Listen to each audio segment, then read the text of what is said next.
Bismillahirrahmanirrahim. Assalamualaikum warahmatullahi wabarakatuh. Pertama-tama mari kita panjatkan puji dan syukur kehadirat Allah Subhanahu wa taala karena dalam kesempatan kali ini kita dapat melaksanakan presentasi dengan keadaan sehat walafiat. Saya ucapkan terima kasih kepada Bapak Irfan selaku dosen pembimbing, kemudian tidak lupa kepada rekan-rekan semua yang ikut berpartisipasi dalam kegiatan presentasi kali ini. Dalam kesempatan kali ini kami akan mempresentasikan materi mengenai motivasi dari mata kuliah perilaku organisasi yang disusun oleh kelompok 4 yang beranggotakan saya sendiri, Nur Asifah Aliyah, kemudian ada Teh Rini dan ada Teh Anandia, yang keempat ada Bapak Irwansyah, kemudian ada Teh Nabila, dan yang terakhir ada Kang Rahmat. Baik, kita langsung ke materi pembahasan yang pertama, yaitu pengertian dari motivasi. What is motivation? Apa sih motivasi itu? Rekan-rekan semua pasti pernah mendengar kata motivasi, bahkan sering mendengar kata motivasi. Lantas apa itu motivasi? Motivasi adalah suatu kekuatan atau energi penggerak seseorang yang dapat menimbulkan tingkat persistensi dan entusiasmenya dalam melaksanakan suatu kegiatan, baik yang timbul dari diri sendiri maupun dari dorongan orang lain. Yang pertama yaitu motivasi intrinsik. Motivasi intrinsik yaitu motivasi yang timbul dari diri sendiri. Contohnya, seseorang yang menggemari membaca, seseorang yang gemar mendengarkan musik, dan seseorang yang gemar menggambar, mereka tanpa disuruh pun akan melakukan hal tersebut karena dari dorongan diri sendiri, dari individunya sendiri. Kemudian yang kedua ada motivasi ekstrinsik. Motivasi ekstrinsik yaitu motivasi yang timbul karena adanya dorongan dari orang lain. Contohnya seorang pengantin perempuan melakukan diet beberapa bulan sebelum melaksanakan pernikahan. Mengapa sih sang pengantin tersebut melaksanakan diet, melakukan diet? Karena sang pengantin tersebut mementingkan penilaian dari orang lain. Secara tidak langsung itu artinya sang pengantin itu termotivasi dari dorongan orang lain yang disebut dengan motivasi ekstrinsik. Saya akan menjelaskan mengenai proses timbulnya motivasi dalam organisasi. Yang pertama, timbul suatu kebutuhan tertentu dan kebutuhan tersebut belum terpenuhi. Yang kedua, apabila kebutuhan belum terpenuhi, maka seseorang kemudian akan mencari jalan bagaimana caranya untuk memenuhi keinginannya. Yang ketiga, untuk mencapai tujuan prestasi yang diharapkan, maka seseorang harus didukung oleh kemampuan, keterampilan, maupun pengalaman dalam memenuhi segala kebutuhannya. Yang keempat, melakukan evaluasi prestasi secara formal tentang keberhasilan dalam mencapai tujuan yang dilakukan secara bertahap. Yang kelima, seseorang akan bekerja lebih baik apabila mereka merasa bahwa apa yang mereka lakukan dihargai dan diberikan suatu imbalan atau ganjaran. Dan yang keenam, dari gaji atau imbalan yang diterima, kemudian seseorang tersebut dapat mempertimbangkan seberapa besar kebutuhan yang bisa terpenuhi dari gaji atau imbalan yang mereka terima.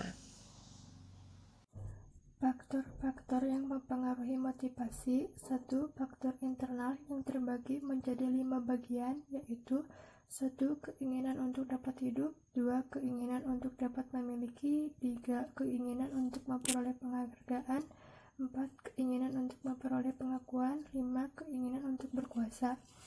2. Faktor eksternal yang terbagi menjadi 6 bagian, yaitu 1. Kondisi lingkungan kerja, 2. Kompensasi yang memadai, 3. Supervisi yang baik, 4. Adanya jaminan pekerjaan, 5.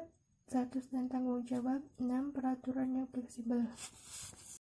Teori motivasi kepuasan.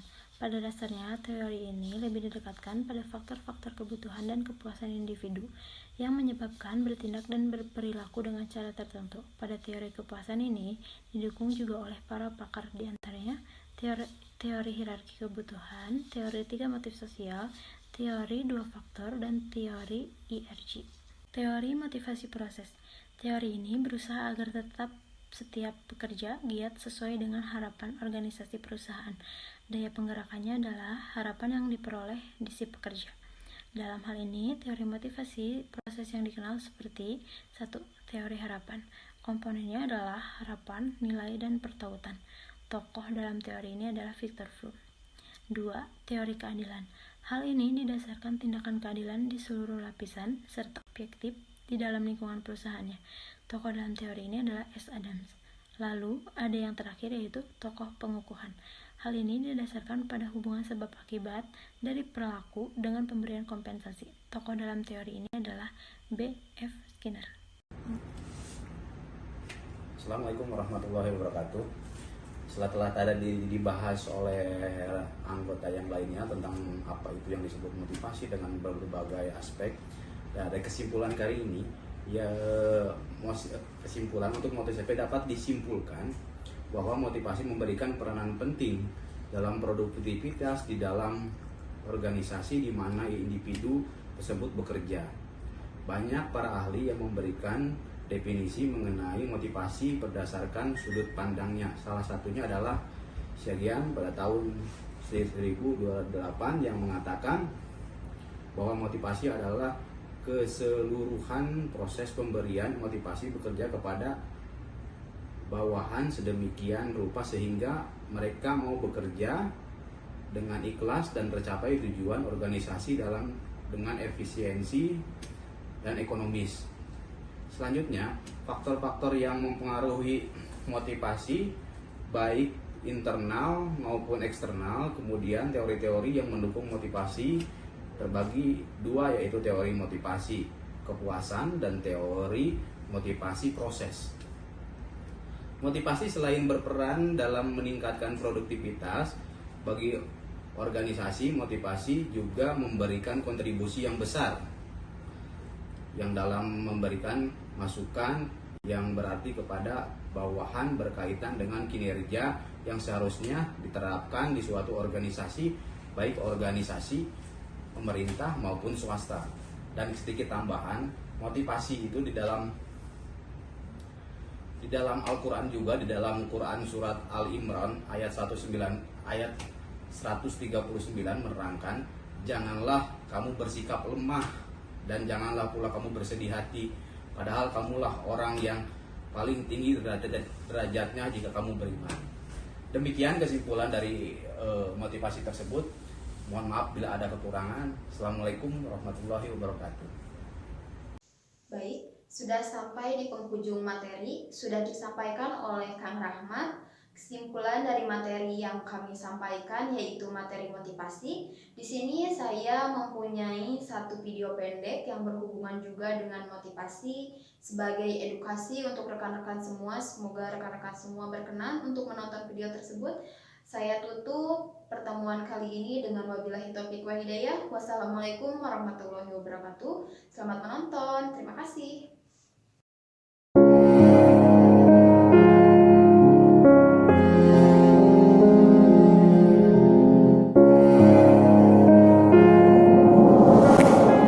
Apa yang ada di pikiran kamu ketika kamu mendengar kata bekerja?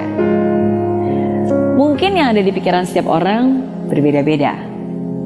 Ada yang langsung membayangkan capek dan lelah, tapi ada juga yang langsung tersenyum dan bersukacita. Bagaimana dengan kamu? Tahukah kamu bahwa apa yang kamu rasakan terhadap pekerjaanmu sangat mempengaruhi kebahagiaanmu? Bagaimana tidak? Lebih dari 50% waktu di hidup kita dihabiskan untuk bekerja. Kalau pekerjaan hanya sekedar cara untuk mencari makan, maka kamu akan merasa banyak pikiran, banyak tekanan, bahkan bisa jadi beban. Tapi kalau pekerjaan itu kamu lakukan dengan sepenuh hati, walaupun harus menguras energi, kamu pun akan selalu merasa ada kepuasan tersendiri. Apapun pekerjaan kamu, ingat, kerjakan sesuatu karena bermakna, bukan hanya asal kerja. Karena bekerja bukan hanya sekedar mencari nafkah, tapi bekerja adalah bagian dari ibadah. Yang dilakukan bukan hanya dengan kesungguhan, tapi juga dengan keikhlasan. Jangan lihat itu sebagai kewajiban, tapi lihatlah itu sebagai bentuk pelayanan. Dan di saat kamu lelah dan berkeluh kesah, ingatlah kembali, apa alasan terbesar kamu melakukan ini semua? Apakah semua itu hanya untuk kepuasan duniawi, atau juga untuk melayani? Bila kamu melakukannya selama ada waktu luang, itulah pekerjaan. Tapi bila kamu melakukannya meskipun kamu harus mengorbankan waktu lainnya, itulah pelayanan. Bila kamu kecewa karena tidak ada yang berterima kasih kepadamu, itulah pekerjaan. Tapi bila kamu terus berkarya walaupun tidak pernah dikenal siapapun, itulah pelayanan. Bila kamu berhenti karena ada yang mengkritik kamu, itu pekerjaan. Tapi bila kamu terus bekerja meski harus berlapang dada, itu pelayanan. Bila kamu merasa telah banyak berkorban dan layak mendapatkan upah, itulah pekerjaan. Tapi bila kamu merasa belum cukup memberi dan terus ingin melakukan lebih, itulah pelayanan. Bila kamu merasa sulit untuk menikmati yang dikerjakan, itu pekerjaan. Tapi bila kamu bisa senantiasa melakukan itu dengan senyuman dan ketulusan, itulah pelayanan. Bila kamu berpikir untuk kaya harta, itu pekerjaan. Tapi bila kamu berpikir untuk setia, itu pelayanan. Bila kamu melakukannya untuk diri sendiri, itulah pekerjaan. Tapi bila kamu melakukannya untuk Tuhan, itulah pelayanan. Tempat kamu bekerja mungkin memang tidak sempurna, tapi semua itu tergantung bagaimana kamu menyikapinya. Saya doakan semoga apapun juga yang kamu kerjakan saat ini bukan hanya bisa memberikan kamu kehidupan yang mapan, tapi juga sukacita dan kedamaian.